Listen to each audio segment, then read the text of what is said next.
문재인 대통령이 버닝썬 사건과 김학의 전 차관 성접대 의혹, 고 장자연 씨 사건 등에 대해 철저한 진상조사를 지시했습니다. 검찰 과거사위 진상조사단 활동은 2달 연장됐습니다. 가수 정준영 씨가 성관계 동영상을 불법으로 촬영하고 유포한 혐의로 구속영장이 신청됐습니다. 연예인들과의 유착 의혹이 있는 윤모 총경은 청와대 근무 당시 승리의 사업 동료인 유인석 씨 등과 골프를 친 정황이 포착됐습니다. 트럼프 대통령의 핵심 참모들이 잇따라 대화 메시지를 내고 있습니다. 오늘은 폼페이오 국무장관이 비핵화는 김정은 위원장과 트럼프 대통령이 전 세계에 한 약속이라며 다시 대화하겠다고 말했습니다. 민주당 등 여야 사당이 선거제도 개편안을 신속 처리 안건으로 지정하기로 의견을 모으자 자유한국당이 강력 반발하는 등 정치권의 긴장이 높아지고 있습니다. 오늘 국회 정치 분야 대정부 질문에서도 이 문제가 쟁점이 될 것으로 보입니다. 드루킹 댓글 조작에 가담한 혐의로 1심에서 실형을 선고받고 법정 구속된 김경수 경남지사의 항소심 첫 공판이 오늘 열립니다. 보석신문도 함께 예정돼 있어 구속의 필요성을 놓고 김 지사 측과 특검 사이에 공방이 예상됩니다. 오늘은 서울 아침 기온이 5도, 낮에는 17도까지 오르면서 올봄 들어 가장 포근하겠습니다. 다만 오전과 밤에 중부지방에서 미세먼지 농도가 올라가겠습니다. 여러분 안녕하십니까? 3월 19일 화요일 굿모닝 YTN 시작합니다. 문재인 대통령이 최근 국민적 의혹이 일고 있는 사건과 관련해 철저한 수사와 조사를 지시했습니다. 이 버닝썬과 장자연 또 김학의 사건까지 언급했는데 검찰과 경찰이 조직의 명운을 걸라고 주문했습니다. 법무부 장관과 행정안전부 장관은 모든 수단을 통해서 진실을 가리겠다고 밝혔습니다. 신호 기자가 보도합니다. 문재인 대통령이 청와대에서 버닝썬, 장자연, 김학의 사건과 관련한 법무부 장관과 행정안전부 장관의 보고를 받았습니다. 버닝썬 사건 청원에 52만 명, 장자연 사건 재수사 청원에 64만 명이 동참할 정도로 국민적 의혹이 큰 점이 고려됐습니다. 문 대통령은 수사기관이 고의적으로 진실규명을 가로막고 사회특권층을 비호한 정황까지 보인다면서 검경은 명운을 걸고 수사하라고 지시했습니다. 그 진실을 밝히고 스스로의 치부를 드러내고 신뢰받는 사정기관으로 거듭나는 일은 검찰과 경찰의 현 지도부가 조직의 명운을 걸고 책임져야 할 일이라는 점을 명심해 주기 바랍니다. 공소시효가 끝난 사건은 그대로 사실 여부를 가리고 공소시효가 남은 범죄 행위가 있다면 반드시 엄정하게 사법 처리하라고 문 대통령은 당부했습니다. 장자연 사건이나 김학의 전 차관 사건은 진상조사단의 판단에 따라 공소시효가 지난 부분도 진실을 밝혀야 한다는 뜻으로 해석됩니다.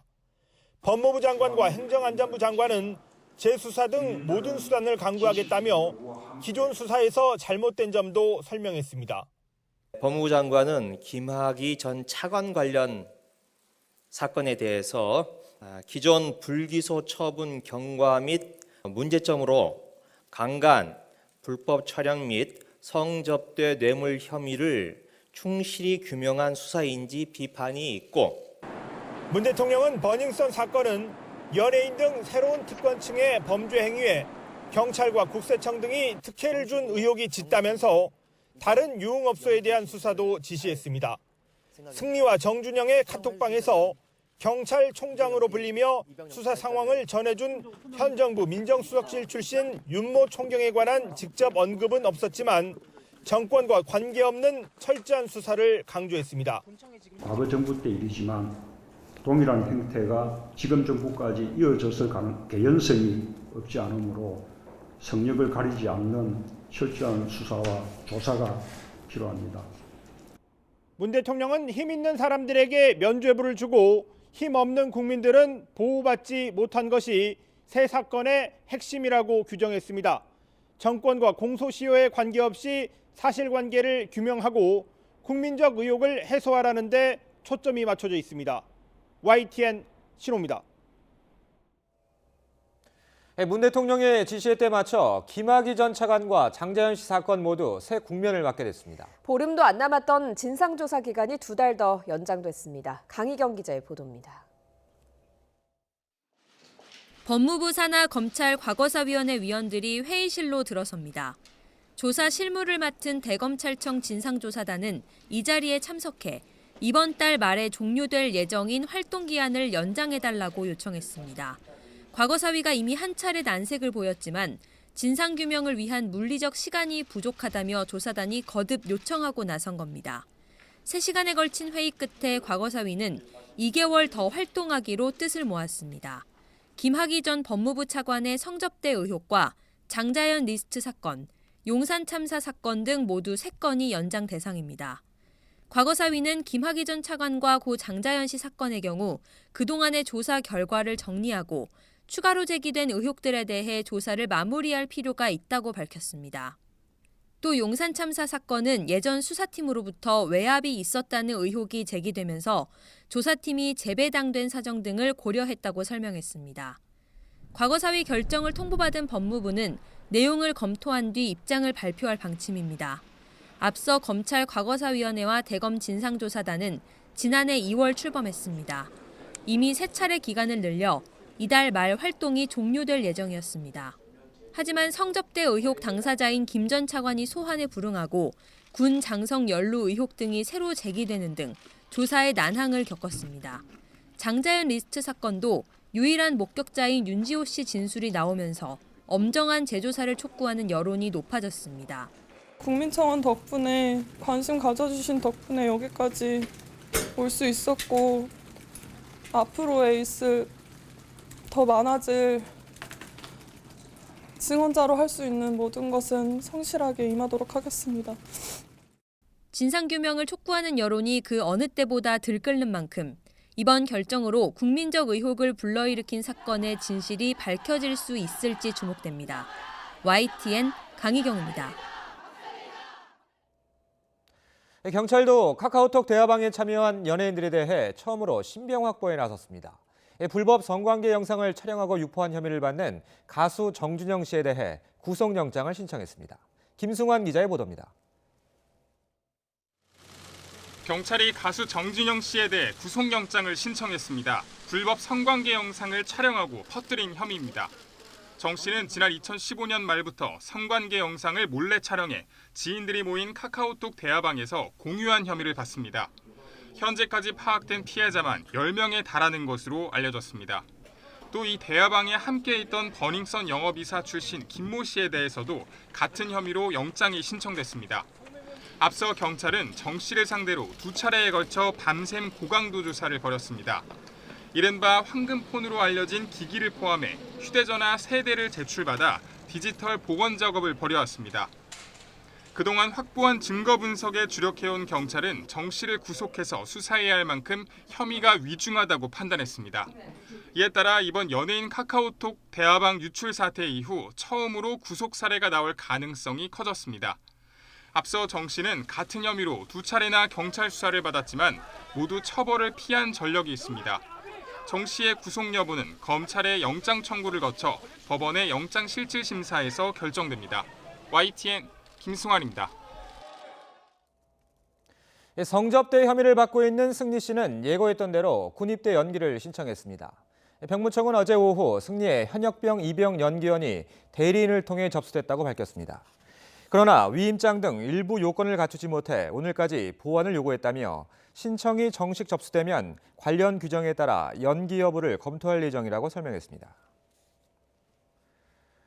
문제의 연예인들과 유착 의혹이 불거졌던 윤모 총경은 공무상 비밀 누설 혐의가 적용돼 피의자로 입건됐습니다.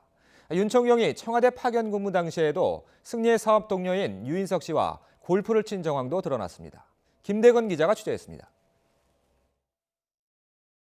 승리와 정준영 씨 카카오톡 대화에서 경찰총장으로 언급됐던 윤모 총경.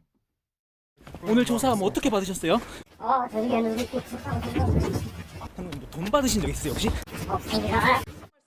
조사 결과 윤 총경은 승리와 유인석 전 유리홀딩스 대표가 설립한 술집 몽키뮤지엄의 식품위생법 위반 사건 수사 상황을 알아봤던 것으로 확인됐습니다. 2016년 당시 강남서 팀장급 직원에게 전화해 클럽 단속 내용이 경찰에 접수됐는지 단속될 만한 사안이 있는지 알아봐달라고 했다는 겁니다. 배경엔 승리의 사업 동료인 유인석 씨와의 친분 관계가 있었습니다.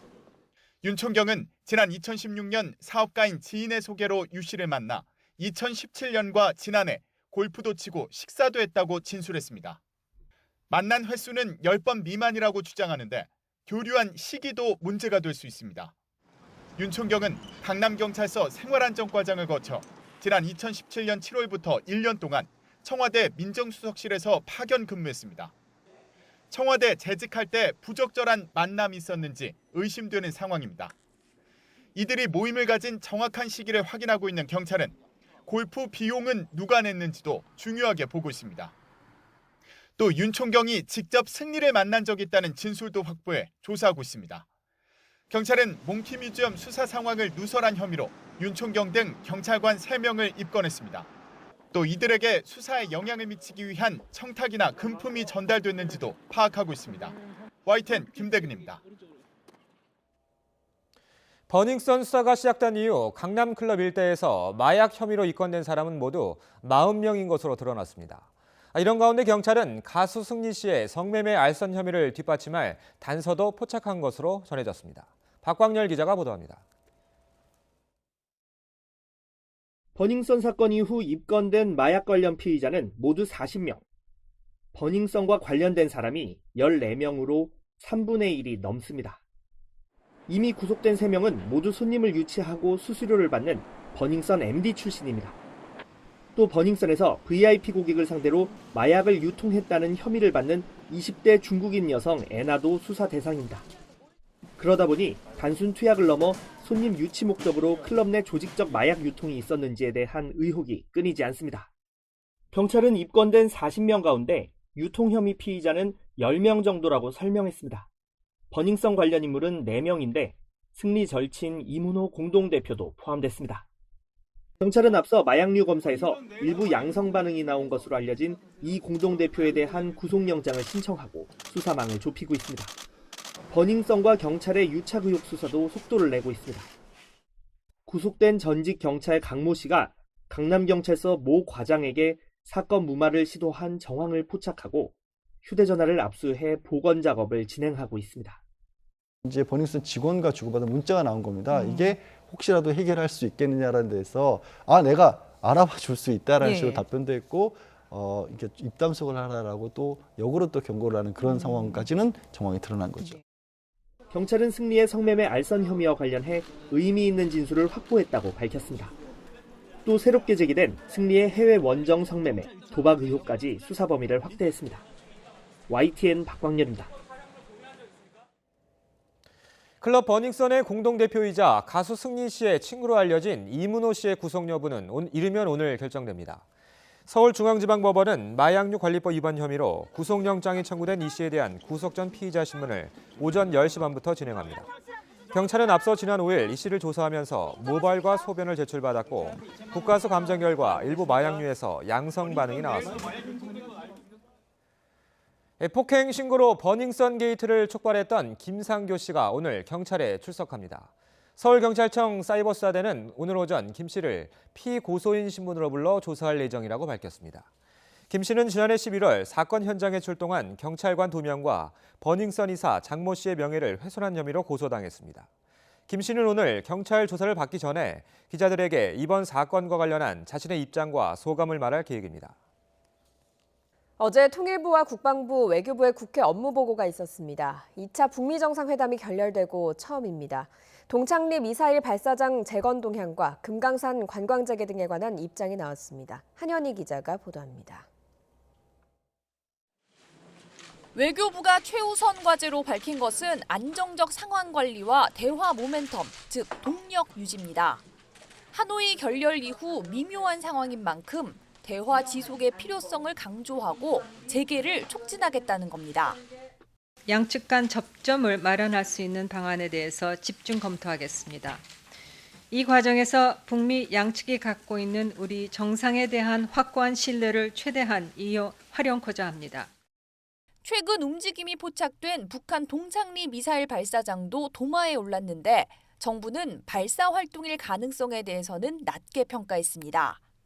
동창리 미사일 발사정은 발사장이기 때문에 하지만 문제는요. 그게 예를 들어서 미사일을 발사하려고 하는 활동이다라고 판단하는 것은 아니라는 겁니다. 후자일 가능성이 충분히 있다고 생각합니다만 어쨌든 북한이 지금 계속해서 작업을 하고 있어서 그 북한의 의도에 대해서는 좀 더 저희가 면밀하게 파악하는 것이 필요하다 이렇게 보고 있습니다. 그러면서도 모든 가능성을 놓고 예의주시하고 있다며 북측이 현명한 판단을 하기를 바란다는 메시지를 발신하고 있다고 설명했습니다. 통일부는 개성공단과 금강산 관광 재개에 대비해 대북 제재의 틀 내에서 사전 준비와 환경 조성에 나서겠다고 밝혔고 국방부는 남북 군사회담 개최를 통해 올해 안에 계획된 9.19 군사 합의에 대한 실질적 이행 방안을 마련하겠다고 다짐했습니다. YTN 한현입니다. 밤사이 화재 사고가 잇따랐습니다. 일산 가구단지 인근에 있는 가구 창고에서 불이 나 보관 중이던 가구가 모두 불에 탔습니다. 또 쓰레기를 태우다가 불이 인근 야산으로 번져서 산불이 발생하기도 했습니다. 이상순 기자입니다. 짙은 연기가 쉴 새 없이 뿜어져 나옵니다. 어젯밤 10시 40분 일산 동구 풍동에 있는 가구 창고에 불이 났습니다. 불에 잘 타는 가구가 많아 불을 끄는데 2시간이나 걸렸습니다. 이 불로 창고 건물 2동과 가구가 모두 불에 타 큰 재산 피해가 났습니다. 경찰과 소방당국은 정확한 화재 원인을 조사하고 있습니다. 부산시 괴정동의 한 단독주택. 어젯밤 8시 5분쯤 작은 방 부근에서 불길이 솟아올랐습니다. 신고를 받고 출동한 119 소방대가 30분 만에 진화했지만 소방서 추산 370만 원의 재산 피해가 났습니다. 전북 부안군 백산면의 한 마을에서는 쓰레기를 태우다 산불이 났습니다. 마을 주민 64살 김호 씨가 쓰레기를 태우다 자리를 비운 사이 불티가 주변 건초로 옮겨 붙는 바람에 산불로 번진 겁니다. 이 불로 임야 660제곱미터와 소나무 60그루 등이 불에 탔습니다. 어젯밤 10시 24분쯤 남양주시 평내동 백봉터널 안에서 남양주에서 서울 방향으로 가던 i30 차량이 전복되면서 불이 났습니다. i30 차량 운전자 A씨는 앞서 가던 모닝 차량을 추돌하고 차가 뒤집힌 뒤 차에서 빠져나오자 불이 났다고 말했습니다. 이 불로 i30 차량이 전소됐고 모닝 차량도 파손됐습니다. 다행히 두 차의 운전자는 경상을 입고 병원에서 치료를 받았습니다. YTN 이상순입니다. 국정농단 사건에 연루돼 항소심에서 실형을 선고받고 대법원 재판을 받는 박근혜 전 대통령의 측근 안종범 전 청와대 정책조정수석이 구속기간 만료로 풀려났습니다. 안 전 수석은 지난해 9월 사건이 대법원에 접수된 이후 상고심에서 2차례 연장된 구속기간이 끝나면서 오늘 영시를 기해 남부구치소에서 석방됐습니다. 안 전 수석이 풀려나는 건 지난 2016년 11월 2일 검찰에 긴급 체포된 지 867일 만입니다. 네, 오늘은 올봄 들어 가장 따뜻한 날씨를 보이겠습니다. 어제보다도 기온이 크게 올라서 온화하겠는데요. 현재 4.5도를 보이는 서울 기온, 낮에는 17도까지 올라서 일교차가 10도 이상 크게 벌어지겠습니다. 아침 저녁으로는 여전히 쌀쌀하니까요. 큰 일교차에 대비한 옷차림하고 나오시기 바랍니다. 오늘 아침 충북을 제외한 전국 대부분 지역의 대기질이 양호합니다. 다만 수도권과 강원 영서, 충북 등 중서부 지역은 오전 한때 대기 정체로 밤에는 중국발 스모그가 유입되면서 미세먼지 농도가 일시적으로 높아질 수 있겠습니다. 낮 동안에는 전국이 보통 수준을 보이겠습니다. 오늘 오후에는 4월 중순의 봄 날씨를 보이면서 따뜻하겠습니다. 서울 17도, 광주와 부산 20도, 대구 21도까지 올라서 어제보다 3도에서 6도가량이나 높겠습니다. 내일은 오후에 서쪽 지방을 시작으로 밤이면 전국에 비가 오겠고요. 미세먼지는 내일 비가 오면서 금세 해소될 전망입니다. 비가 그친 뒤 모레 낮부터는 찬 공기가 남하하면서 일시적으로 반짝 추워지겠고요. 이렇게 기온차가 심한 만큼 감기 걸리지 않도록 조심하시기 바랍니다. 지금까지 YTN 야외 스튜디오에서 박현실입니다. 자유한국당을 뺀 여야 4당의 선거제도 개편에 대한 잠정적인 합의로 신속 처리안건 지정 절차가 임박했습니다. 그러나 한국당은 입법 쿠데타라고 강하게 반발하고 있고 여야 4당 내부에서도 반대 목소리가 만만치 않아 험난한 앞날을 예고하고 있습니다. 우철희 기자입니다. 2주 남짓 만에 다시 만난 여야 3당 원내대표. 분위기는 냉랭했습니다. 더불어민주당과 바른미래당 등 여야 4당의 선거제도 개편 합의로 패스트트랙 절차가 가시권에 들면서 자유한국당의 반대도 그만큼 수위가 높아졌기 때문입니다. 이런 경우에 활용하라고 신속처리 법안 제도를 만든 겁니다. 권력 야합적인 선거법이고 이러한 패스트트랙을 올리겠다는 것은 권력 나누기밖에 됩니다. 일단 여야 4당은 내부 의견 수렴 절차를 거쳐 선거제도 개편과 고위공직자 범죄수사처법, 검경 수사권 조정을 한데 묶어 패스트트랙 절차에 들어갑니다. 전체 의원 또는 소관위원회인 국회 정치개혁특위위원회 5분의 3 이상이 동의하면 법제사법위원회를 거쳐 최대 330일 뒤에 본회의에 상정할 수 있습니다. 다만 본회의 단계에서 국회의장이 정무적 판단에 따라 직권 상정할 수 있는 만큼 기간이 단축될 수는 있습니다. 여당인 더불어민주당은 이번 합의안으로 의석수 감소 가능성이 있지만 공수처와 검경 수사권 조정 법안 연계 처리로 명분과 개혁정당 이미지를 고수했다는 평가를 받고 있고, 지역구보다 비례대표 비중이 큰 정의당은 이번 선거제 협상의 최대 수혜자라는 데 이견이 없습니다. 다만 지역구가 줄어드는 것보다 더 큰 이득일지 불투명한 바른미래당과 민주평화당은 내부 반발이 만만치 않은 점이 변수입니다.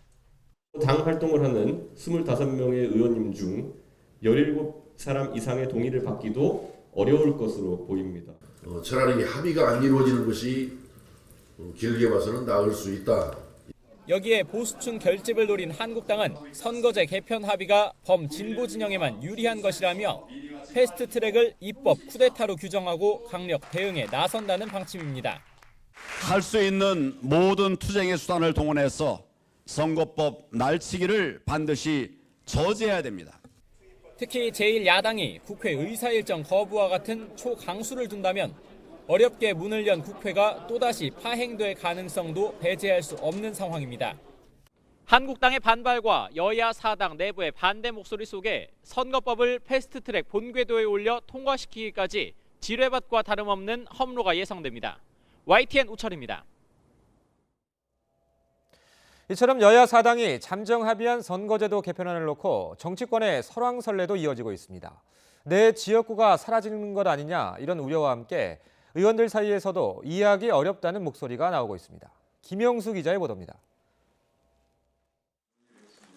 의원 정수를 300명으로 유지하면서 비례대표를 75명까지 늘리는 게 이번 합의 초안의 뼈대입니다.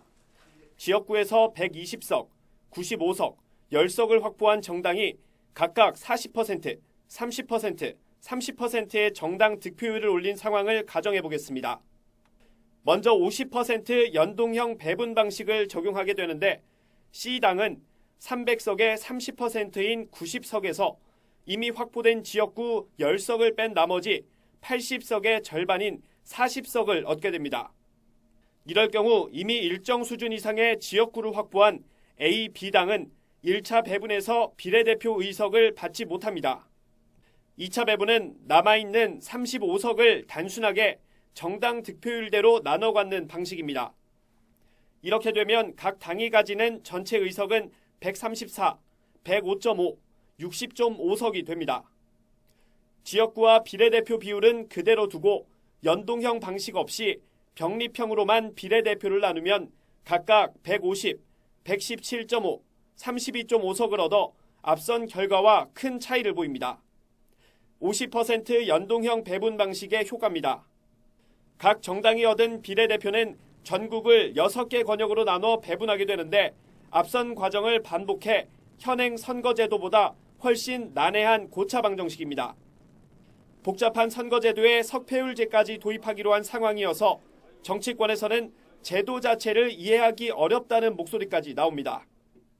천정배 의원께서 설명을 하셨는데 그걸 이해하면 나도 천재겠다 생각했는데 한 50% 정도는 이해하는 분위기였고 더 공부를 해야겠다는 분이 많았습니다. 다 천재가 되지 못했습니다. 국민들은 얼마나 어렵겠습니까? 무엇보다 당장 농촌 지역을 중심으로 지역구가 대거 통폐합되는 것 아니냐는 우려가 여야 모두에서 나오고 있고 선거 연령 18세 이하라는 새로운 변수까지 더해지면서 내년 총선을 바라보는 정치권의 셈법이 복잡해지고 있습니다. YTN 김영수입니다.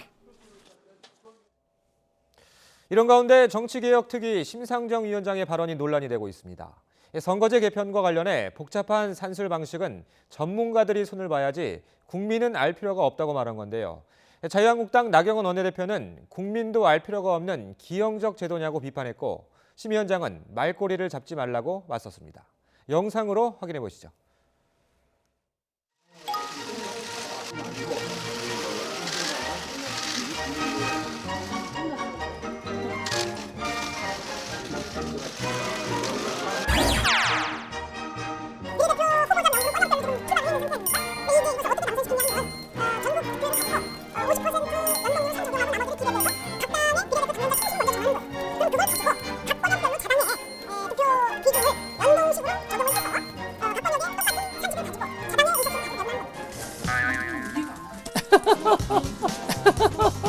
이 산식이 굉장히 복잡해서 산식은 암만 복잡해도 정해지면 나중에 컴퓨터로 처리하면 되잖아요. 뭐? 여러분들도 잘 모르실 겁니다. 이 제도 도대체 어떻게 의석수를 나누겠다는 거야? 대답. 국민은 알 필요 없다고 했답니다. 국민은 알 필요 없는 이런 기형적인 제도 왜 만들겠습니까, 여러분? 이거 그대로 둘 수 있겠습니까? 제가 어제 기자들하고 질의 답변에서 국민들은 몰라도 돼라고 했다면서 말꼬리를 잡았습니다. 그런 나경원 대표께 좀 말씀드리고 싶어요. 제1야당의 대표가 정치개혁이라는 큰 호박을 굴리려고 해야지 말꼬리나 잡는 그런 좁쌀 정치를 해서 되겠느냐.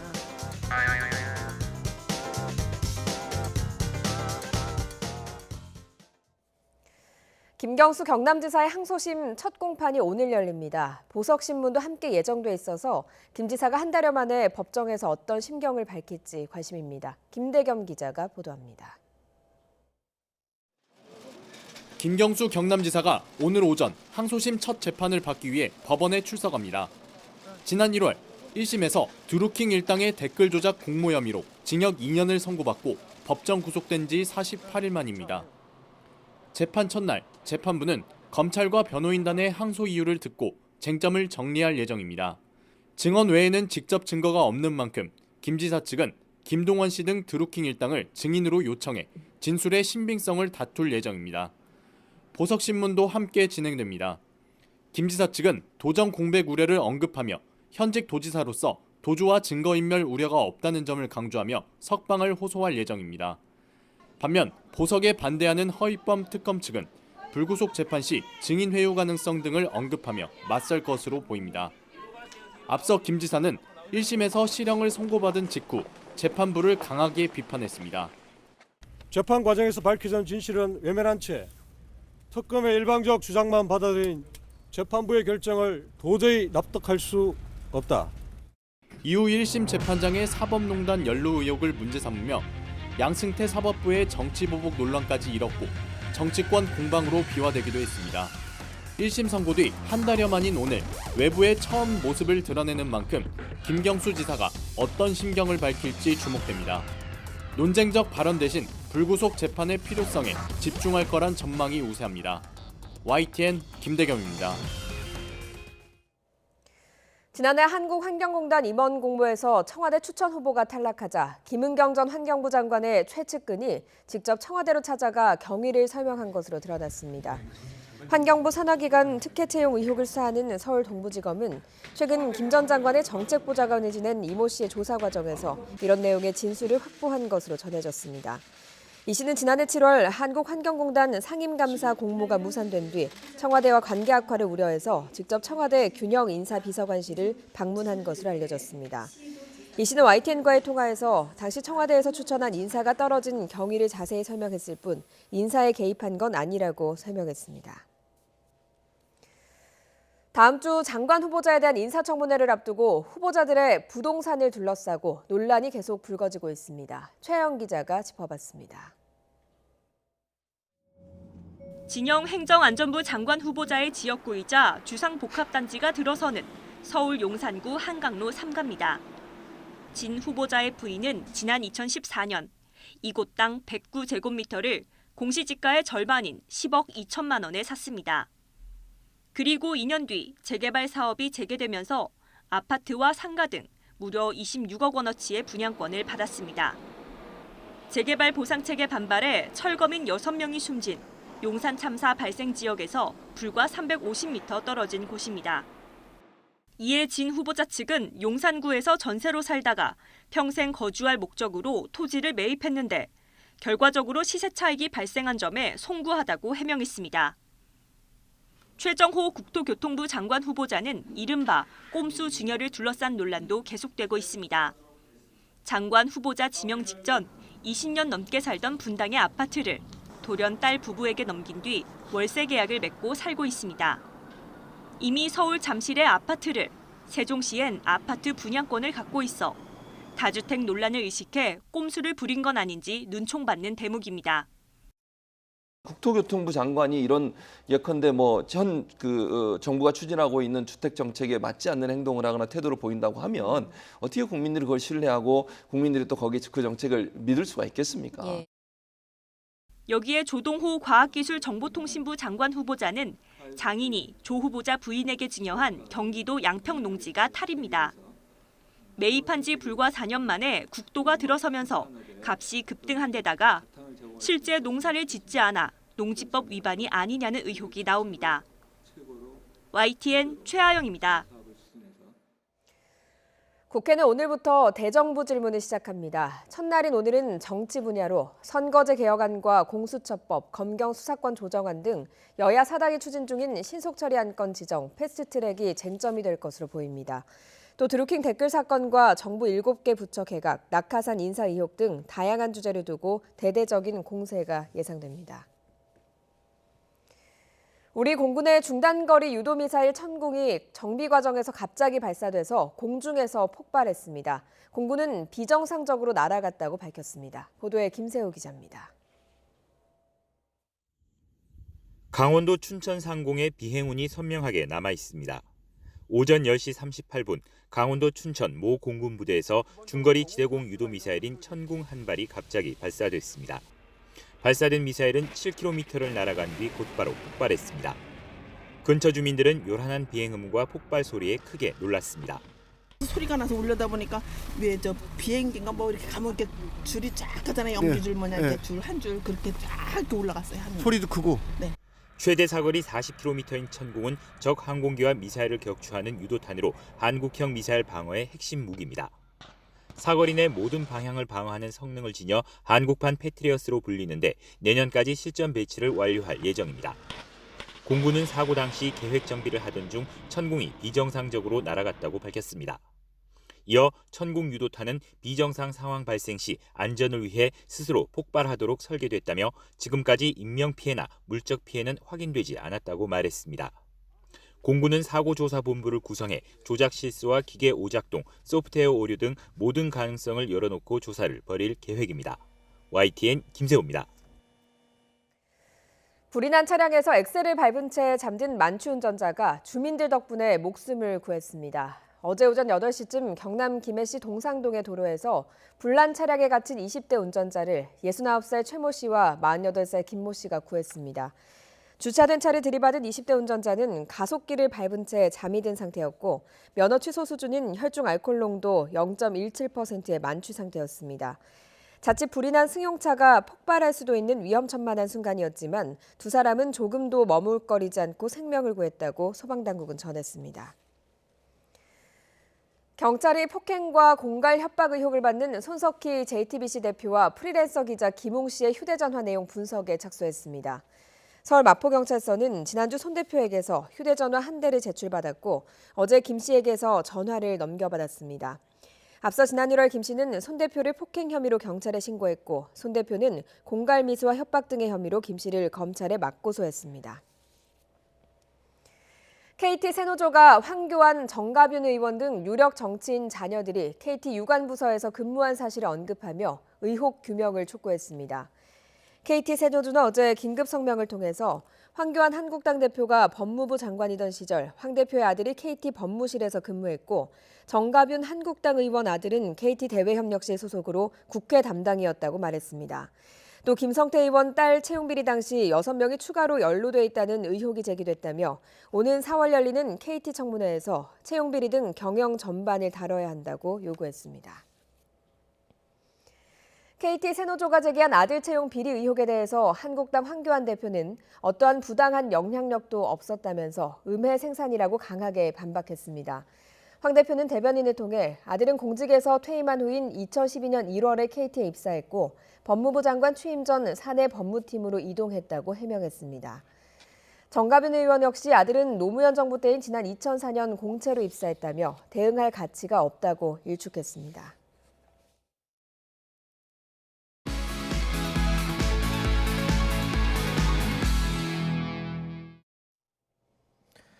오늘 아침 주요 뉴스입니다. 문재인 대통령이 버닝썬 사건과 김학의 전 차관 성접대 의혹, 고 장자연 씨 사건 등에 대해 철저한 진상조사를 지시했습니다. 검찰 과거사의 진상조사단 활동은 2달 연장됐습니다. 가수 정준영 씨와 성관계 동영상을 불법으로 촬영하고 유포한 혐의로 구속영장이 신청됐습니다. 연예인들과의 유착 의혹이 있는 윤모 총경은 청와대 근무 당시 승리의 사업 동료인 유인석 씨 등과 골프를 친 정황이 포착됐습니다. 민주당 등 여야 4당이 선거제도 개편안을 신속 처리 안건으로 지정하기로 의견을 모으자 자유한국당이 강력 반발하는 등 정치권의 긴장이 높아지고 있습니다. 오늘 국회 정치 분야 대정부 질문에서도 이 문제가 쟁점이 될 전망입니다. 드루킹 댓글 조작에 가담한 혐의로 1심에서 실형을 선고받고 법정 구속된 김경수 경남지사의 항소심 첫 공판이 오늘 열립니다.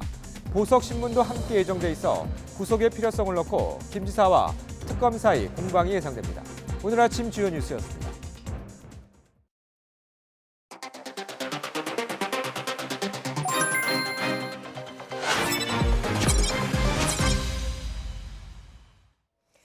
미세먼지가 재앙 수준으로 치닫자 원인을 두고 논란이 많습니다. 최근에는 지난해 말 유류세 인하 여파로 경유 소비량이 늘어나면서 미세먼지가 증가했다는 주장까지 나왔는데요. 실제로 그런지 고한석 기자가 직접 따져봤습니다. 미세먼지 원인 가운데 하나인 경유차. 지난해 말 정부는 서민 경제 살리겠다며 유류세를 내렸는데 이게 부메랑이 된 걸까요?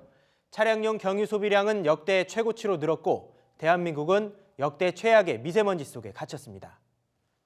월별 차량용 경유 소비량을 좀 더 자세히 보겠습니다. 유류세를 내린 건 지난해 11월. 경유 소비량은 그 즉시 급증합니다. 유류세 인하 조치가 경유 소비량 증가의 원인이라는 혐의를 받아도 이상할 것이 없죠. 그런데 10월과 9월 경유 소비량을 보면 다른 달과 비교해 상당히 적다는 점이 눈에 띕니다. 전년 대비 경유 소비량 증가폭을 나타낸 그래픽입니다. 유류세를 내리기 직전인 10월, 경유 소비량은 1년 전보다 무려 12% 가까이 급감합니다. 최근 10년 동안 10월 수치만 따로 떼서 비교해 볼까요? 10월에 경유 사용량이 10% 넘게 줄어드는 건 대단히 이례적인 현상이라는 것을 알 수 있습니다. 그렇다면 대체 10월에 무슨 일이 일어난 걸까요? 비밀은 경유 소비량 집계 방식에 있습니다. 석유공사는 정유사가 주유소에 얼마나 기름을 팔았는지 조사해서 경유 소비량을 계산합니다. 소비량이라고 표현하기는 하지만 실제 운전자에게 팔린, 그러니까 주유량은 아니라는 얘기입니다. 지난해 10월 초부터 언론을 통해 정부가 유류세를 내릴 거라는 소식이 알려지죠. 주유소들은 이미 9월부터 기름을 사지 않고 기다리고 있었습니다. 그리고 유류세가 내리자마자 빈 기름통을 한꺼번에 채운 겁니다. 그래서 경유 소비량이 9월, 10월에 급격히 줄고 11월에 급증하는 이상현상이 나타나게 됐습니다. 그래서 유류세를 인하한다고 그러면 사실 그 전에 기름 안 넣고 그 이후에 넣을 거잖아요. 주유소도 마찬가지로 10월 말 기름을 사니 차라리 11월 달에 사겠다라고 해서 구매를 늦춘 거죠. 여기에다 경유차 대수가 매년 증가하고 있어서 경유 소비량은 이렇게 추세적으로 늘어납니다. 경유 소비량이 역대 최대를 경신하는 게 오히려 자연스러운 일이라는 얘기입니다. 미세먼지와 관련해 정부가 비판받아야 할 지점은 유류세보다는 바로 여기에 있습니다. 이명박 정부는 2009년 클린 디젤이라며 경유차 보급을 장려했고요. 경유차가 미세먼지 주범으로 지목된 뒤에도 박근혜 정부는 물론 현 정부도 말만 했을 뿐 실질적인 대책은 없었습니다. 뒤늦게 지난해 11월 이낙연 국무총리가 클린 디젤 정책의 공식 폐기를 선언했지만 그 역시 선언에 그쳤고 올해 1월 경유차 등록 대수는 또 늘어나서 1,000만 대 육박합니다. YTN 구한석입니다. 국제유가가 넉 달여 만에 최고치를 기록했습니다. 주요 산유국들이 6월 말까지 감산을 지속하기로 합의했기 때문입니다. 김원배 기자가 보도합니다. 뉴욕 상업거래소에서 서부 텍사스산 원유 가격이 넉 달여 만에 최고를 기록했습니다. 서부 텍사스산 원유 가격은 1배럴에 57센트, 1%가 오른 59달러 9센트의 장을 마감해 지난해 11월 12일 이후 가장 높은 수준을 보였습니다. 국제유가가 넉 달여 만에 최고를 기록한 것은 산유국들이 6월까지 감산을 지속하기로 결정했기 때문입니다. 석유 수출국 기구 오펙과 비오펙 산유국들로 구성된 오펙 플러스는 아제르바이잔의 수도 바쿠에서 공동 감산 감독위원회를 열고 6월 말까지 하루 120만 배럴의 감산을 유지하기로 합의했다고 AFP 통신 등이 보도했습니다. 또 앞으로 2달 동안 시장 상황이 크게 바뀔 것 같지 않다는 판단에 따라 다음 달로 예정된 공동 감산 감독위원회 회의는 취소하고 5월로 연기하기로 결정했습니다. 칼리드 알팔리 사우디 에너지부 장관은 상반기까지 석유 시장이 과잉 공급될 것으로 예상하기 때문에 결정을 미룬 것이라고 설명했습니다. 오펙 플러스는 또 올 하반기에도 감산을 유지할 것인지 여부는 6월 25일 열리는 오펙 회의에서 결정하기로 했다고 밝혔습니다. YTN 김원배입니다. 최근 지방에 이어 서울 등 수도권에서도 전셋값이 내림세를 보이지만 금융 안정성을 해치려는 크지 않다는 분석이 나왔습니다. 한국은행은 전반적으로 가격이 하락하는 게 아니라 지역과 주택 종류에 따라 다른 모습을 보인다며 전셋값이 더 떨어지더라도 금융 안정성 측면의 위험은 크지 않다고 진단했습니다. 다만 전셋값이 크게 떨어진 지역이나 임대주택 등을 중심으로는 보증금 반환의 위험이 커질 가능성이 있는 만큼 유의할 필요가 있다고 지적했습니다. 부모가 살해된 사실이 뒤늦게 드러난 청담동 주식부자 이희진 씨가 구속집행 정지 결정으로 잠시 풀려나게 됐습니다. 서울고등법원은 어제 오후 이희진 씨 측 변호인이 신청한 구속집행 정지 신청을 받아들였습니다.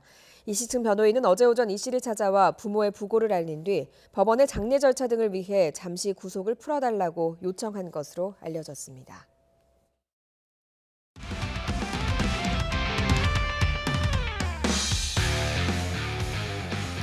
스포츠 뉴스입니다. 축구대표팀이 볼리비아와 콜롬비아와의 A매치 평가전을 앞두고 소집 훈련에 돌입했습니다. 이강인과 백승호 등 젊은 선수들을 발탁한 벤투 감독은 나이보다 실력 위주로 경기에 기용하겠다고 밝혔습니다. 양시찬 기자입니다. 축구대표팀 캡틴 손흥민이 가벼운 표정으로 모습을 드러냅니다. 손흥민에게 익숙한 소집 훈련이지만 주장으로서 어깨는 어느 때보다 무겁습니다. 국가대표 기둥이었던 기성용 구자철의 은퇴 이후 처음 맞는 국가대표 소집입니다. 책임감이 들고 무게감이 더 드는 건 어쩔 수 없이 사실이지만 그런 거를 또 선수들도 마찬가지로 이제는 어린 선수들이 많기 때문에 이제는 뭐 저나 영건이 형, 뭐 청룡이 형, 우영이 형 형들이 잘 진짜 컨트롤 잘 해줘야 되고. 대표팀에게 이번 A매치는 단순 평가전 이상의 의미가 있습니다. 지난 1월 아시안컵 8강 탈락으로 가라앉은 분위기를 끌어올려야 하는 것은 물론 은퇴한 베테랑 선수들의 빈자리도 채워야 합니다. 무엇보다 화요일 합류하는 이강인과 백승호 등 새로 선발된 젊은 선수들이 팀에서 어떤 역할을 할지가 관심입니다. 벤투 감독은 실력만 보겠다고 강조했습니다. É importante o talento e a qualidade que os jogadores tenham. E o objetivo é tentar ter os melhores em cada estágio, independentemente da idade que eles. 지난해 5월 러시아 월드컵을 앞두고 부상으로 낙마했던 권창훈도 주목할 인물입니다. 벤투 감독 부임 이후 첫 선발인데 킥과 드리블 능력이 좋아 주전 경쟁력은 충분합니다. 긴장도 되고, 신인 같은 느낌 같아요 지금. 또 벤투 감독님을 또 처음 뵙고 또 잘 대표팀의 전술을 맞게 또 잘 준비하도록 해요.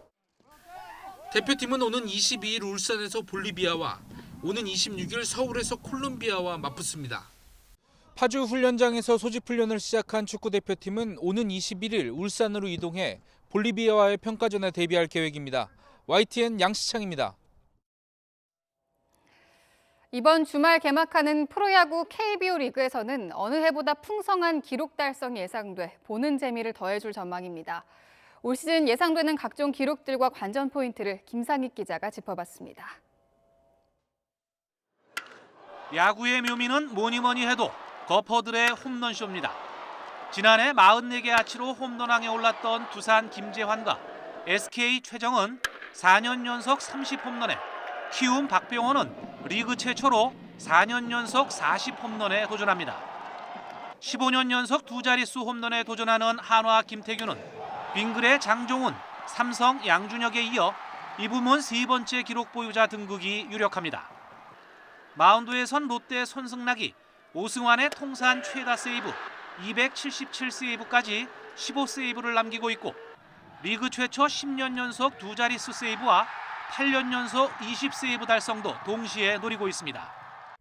미국과 일본 야구를 모두 경험하고 돌아온 30살 신인 KT의 이대은을 비롯해 삼성의 이학주, SK 하재훈 등 해외파 신인 선수들의 활약상도 팬들의 관심을 끄는 관전 포인트입니다.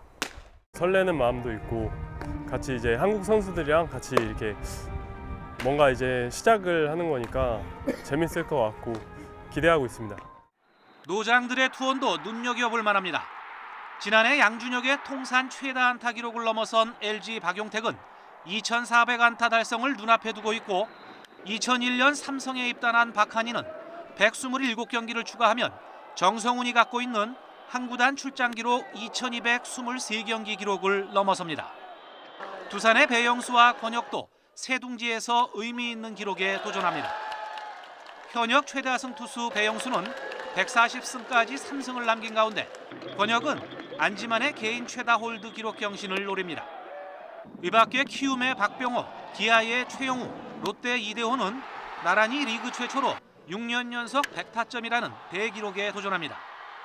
새롭게 선보이는 창원 NC파크 개장과 함께 올 시즌 정규리그가 역대 최다인 878만 명 관중 동원 목표를 달성할지도 관심입니다. YTN 김사익입니다. 여자 프로농구 삼성생명이 우리은행을 무너뜨리고 챔피언 결정전에 진출했습니다. 삼성생명은 플레이오프 3차전에서 우리은행을 75대 68로 꺾고 시리즈 전적 2승 1패로 챔피언 결정전 진출을 확정했습니다. 2일 2차전에서 맹활약했던 김한별은 3차전에서도 21득점, 10리바운드를 기록하며 챔프전 진출을 이끌었습니다. 반면 7년 연속 챔피언 결정전 우승을 노린 우리은행은 삼성생명의 기세에 막혀 7년 만에 우승 트로피 없이 시즌을 마감했습니다. 프로배구 남자부 플레이오프에서 현대캐피탈이 우리카드에 2연승을 거두고 4시즌 연속 챔피언 결정전에 진출했습니다. 현대캐피탈은 장충체육관에서 열린 플레이오프 2차전에서 외국인 선수 파다르가 부상으로 빠진 상황에서도 세트스코어 3대0 완승을 거뒀습니다. 파다르를 대신해 선발 출전한 허수봉은 62.5%의 높은 공격 성공률로 경기 최다인 20점을 올려 챔프전 진출에 주역이 됐습니다.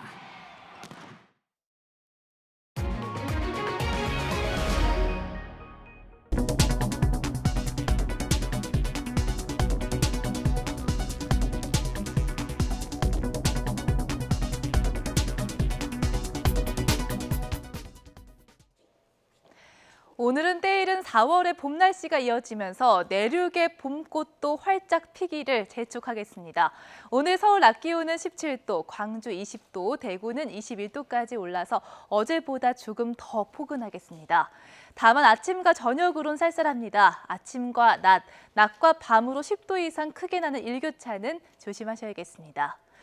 오늘 하루 평균 미세먼지 농도는 보통 단계를 보이겠습니다. 하지만 오전에는 대기 정체로 밤에는 스모그의 유입으로 중서부 지역의 미세먼지 농도가 일시 나쁨 단계까지 오르겠습니다. 오늘은 비 예보 없이 전국이 화창하겠습니다. 영동과 영남 지역은 건조주의보 속에 대기가 메말라 갈 것으로 예상됩니다. 현재 기온은 어제 아침보다 조금 높습니다. 서울 기온 3.8도, 춘천 0도, 대구 5도인데요. 낮 기온도 어제보다 3도에서 6도가량 껑충 오르겠습니다.